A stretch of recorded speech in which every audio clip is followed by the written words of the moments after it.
The early childhood development sector is now moving from the Department of Social Development to the Department of Basic Education. But not all ECD teachers, we understand, are going to be included in the Education Department's current vaccine rollout. Only those who teach from grade R to grade 3 will be covered. Well, this move is leading to all kinds of questions. To help us understand it, let's get some insights now from education specialist Mary Metcalfe. Prof, good afternoon and welcome to the Midday View. As I was reading that intro, I was thinking many people might not recall, or many of our young viewers, that you were once an MEC for education in the province of Gauteng, if my memory serves me right, and as an educationist, very well versed with this sector. ECD in particular is a critical foundational phase for us. Now moving back to the basic education department at this time provides lots of challenges, especially the vaccination rollout as well. There are major challenges. What we know from a survey that the teacher unions did with all teachers and which was responded to by about 21,000 teachers is that teachers are keen to be vaccinated. There are some teachers who want to be reassured that the vaccine is safe, but a lot of work has been done to reassure them. I think we've got to be keeping on the strong messaging this week that the vaccination sites are still open in all provinces and that teachers need to come in their numbers to receive their vaccination so that in the remaining 2 weeks before schools open, they can rest, they can let the vaccine do its work, and they can be ready to go back to school. And in the case of the early childhood development sector now being part of the education department, surely that message should also cover all of them, even those who are at nursery schools or crashes. You were correct in saying that there are huge implementation challenges.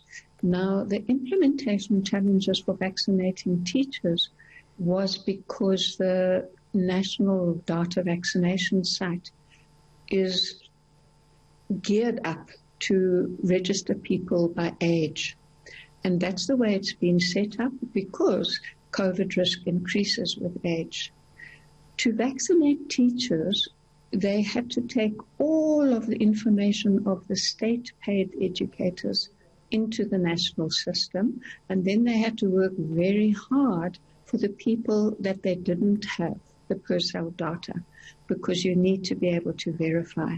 Now, that caused some of the implementation problems this week. School governing body staff, support staff, workers are not on the national database for per-cell, which brings me to the ECD problem.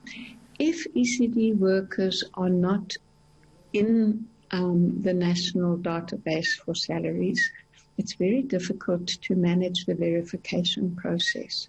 I agree that early childhood development does need the vaccination as a sector.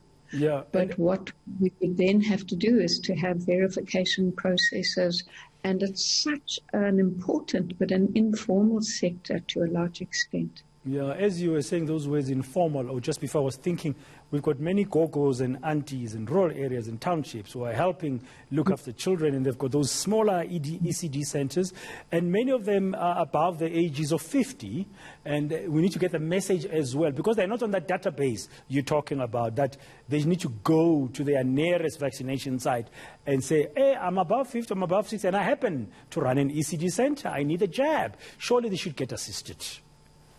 Absolutely. For the over 60s, I hope that they've all registered and got their jab. For the age group between 50 and 59, they need to register urgently. And I would say that as soon as the sites are open for the over 50s, they need to go there and make their case. Okay. A sector-wide for ECD agreement at this stage doesn't seem likely, which is unfortunate, but practically it's quite difficult.